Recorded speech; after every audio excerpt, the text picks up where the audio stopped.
That Flushable label, it's a 100 million pounds lie. After 14 years managing cleaning for over 100 facilities, I have seen exactly how these wipes destroy our infrastructure. A wipe might pass a lab test, but in the cold, grid-filled flow of a real sewer, it stays intact for years. I am taking you inside a treatment plant to see the 9,000 tons of solid waste we are forced to filter out because these didn't dissolve as promised. And here is where they actually go.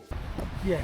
What happened with that? We're now left essentially with clean, well, not clean enough to drink, but clean water. Except there will still be a few solids that have passed through these processes. So this is the final settlement, or I call it secondary settlement, but final settlement tanks where we will, the same as the first tanks, they're exactly the same, but the remaining solids will sink to the bottom and get removed. You can see the slow scraper. If you compare the water here compared to the first tank, Every year in the UK there are around 300,000 sewer blockages. Most people assume that's the result of old pipes or heavy rain. It is not. The reality is that our infrastructure isn't failing, it is being sabotaged. According to Water UK, 95% of the materials causing sewer blockages are wet wipes and period products. Not hair, not fat, not toilet paper, wet wipes. Actual toilet paper and truly dispersible tissues, they account for less than 1%. This isn't just a maintenance issue. It is a massive financial drain. Clearing those blockages costs around 100 million pounds every year. That is money taken directly from your water bills, spent on doing problems that shouldn't even exist. Money that could upgrade pipes or protect rivers is instead being wasted because of marketing shortcuts. I have spent over a decade looking after nearly 100 facilities and I have learned one lesson. The Flushable label is a marketing term, not a plumbing one. I see what actually works versus what is marketed. And this gap between claim and reality, it is massive. Some wipes claim they are plastic free, made from cellulose, tested to the international standards, and those claims can be true. For example, Andrex states that its hygiene wipes contain 0% plastic, are made from 100% cellulose fibers and meet the international flushability standards. But even with those credentials, here is what rarely gets mentioned. They recommend flushing no more than 2 wipes per flush. Sewers and pumping stations were designed for the 3 P's. P, paper and poo. Toilet paper is engineered to lose most of its strength almost immediately once it hits water. Even plastic-free wipes don't behave like this. By design, they retain their strength when wet, and that's the whole point of a hygiene wipe. Aging pipes and infrastructure absolutely need improvement, and Southern Water, for example, has stated over £5 billion will be invested from 2025 to 2030 to upgrade the network. However, infrastructure investment alone cannot solve a product design problem. If a product genuinely behaves like toilet paper in the sewer, it wouldn't need a warning label or a usage limit telling you to flush no more than 2 at a time. Passing a test doesn't mean surviving the system. Toilet paper loses strength almost immediately. Wet wipes, even plastic-free ones, are designed to stay strong when wet, and that's literally their purpose. But real sewers aren't sterile laboratories. They are cold, low-flow environments filled with grease and grit that test conditions never account for. The old Fine to Flush logo, remember that? It was withdrawn by Water UK due to widespread consumer confusion. People thought it meant safe for the sewer. In reality, it only meant it was safe under highly controlled test conditions. I am curious, did you actually believe the Flushable label? On location, Butts Farm Wastewater Treatment Works operated by Southern Water. This is where the marketing meets the machinery. Not in a lab, but in the massive industrial filters of Butts Farm. Before any treatment happens, there is one basic job: stopping things that should never have been flushed from destroying the system. What you see here is an occasional blockage. It is a constant 24 hours battle against debris. Wet wipes, thousands of them, every day. Southern Water removed around 9,000 tons of unflushable material, largely wet wipes, in 12 months. To put that into perspective, that is the weight of 1,500 elephants. Before water treatment even starts, this material has to be screened, washed in a combi wash, lifted, compressed, transported and dealt with.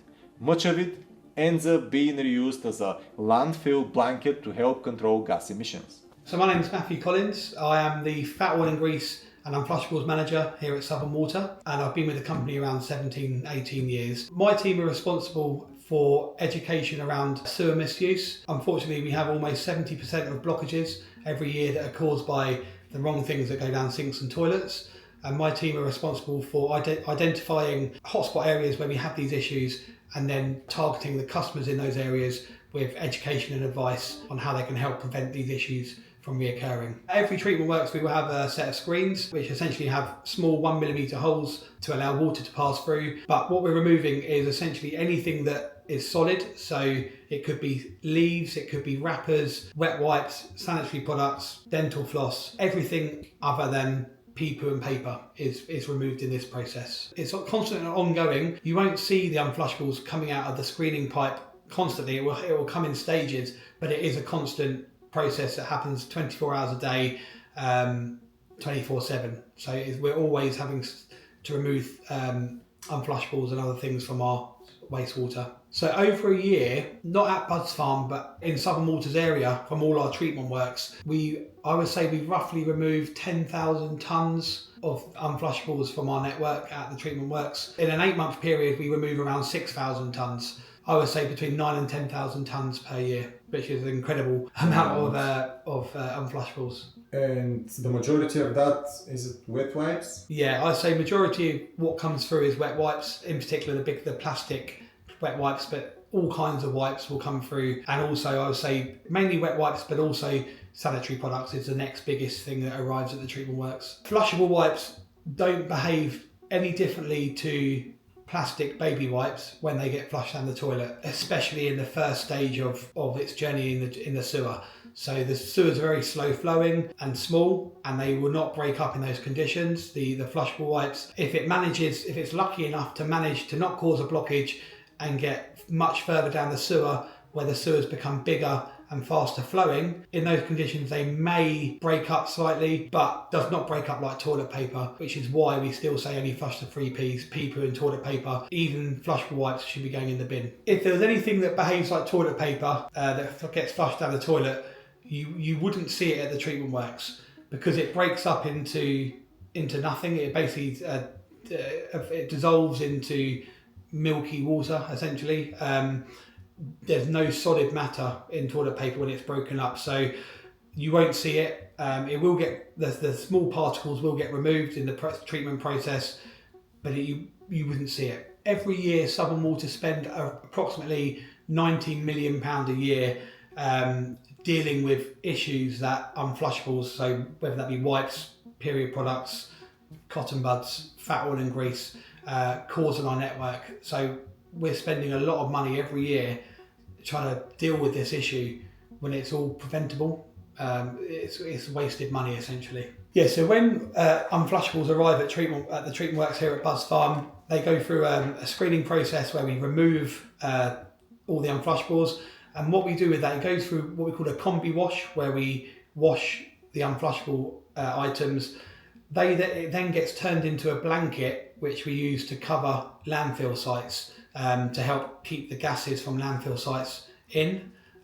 So we try and reuse everything here at Bud's Farm, from the grit that comes in. So we use that to repurpose and make tarmac roads with. The fat oil and grease we use for energy as much as we can. Even the methane gas that gets produced from the sewage, we try and repurpose. But yeah, in terms of the unflushables, we use that to make a blanket to go over landfill sites. I guess the difference between the plastic wipes and the cellulose wipes is the plastic wipes are much stronger, but the cellulose wipes are still strong enough not to break up quickly enough in the sewer, essentially. And the plastic-free wipes are essentially extra thick tissue, which doesn't break up quickly enough in the sewer as well. So it's almost like putting the equivalence of putting kitchen roll down the sewer, or blue roll hand towels. They're thick tissue that aren't designed to break up quick enough when they get wet, which is why we use them for drying our hands and stuff in surfaces. Unlike toilet paper, which does break up in those conditions. We are spending millions on a massive cleanup operation for products that were sold as safe to flush. The real issue with wet wipes is what they do to the sewer network. They reduce capacity, cause blockages, and clog pumps at the pumping stations. When that happens, sewage can back up, spill out of manholes, or if the blockage isn't cleared quickly enough, be discharged directly into the nearby watercourses. In the UK, each year more than 3,000 homes are flooded due to sewer misuse. None of that, believe me, is something anyone wants to see happen.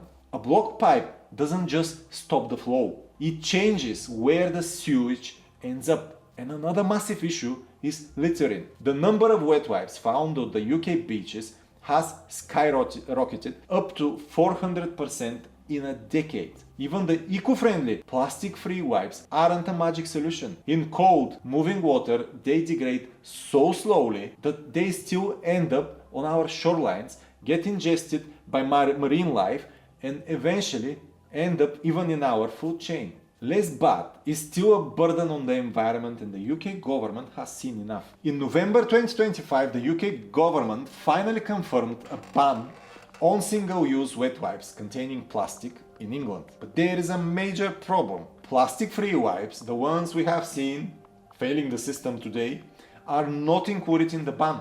The ban is expected to come into force around 2027 after a transition period. Waiting until 2027 for a law that doesn't solve the whole problem just isn't the answer. To actually protect our infrastructure, we really have to look past the marketing. Across every facility we manage, we use one simple rule to keep the drainage system running, and it's the only one you need to follow. If it didn't come out of your body and it isn't toilet paper, don't flush it. No logos, no marketing, no fine print.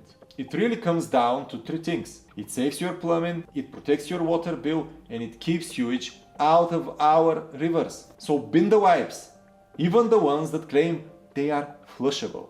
Look, this isn't about blaming you for following the instructions on a box. Most people are just doing exactly what the packaging tells them to do. But as we saw at Bud's farm, the reality of the sewer doesn't care about branding. This system is designed to clean our water, not to filter out marketing shortcuts. The fix is simple, and it starts in the bathroom. Ignore the marketing and trust the plumbing. I am Antoni, and for 14 years I have focused on the gap between brand promises and how facilities actually perform, because you deserve the results you pay for. If you appreciate that level of transparency, please subscribe. I will see you in the next one.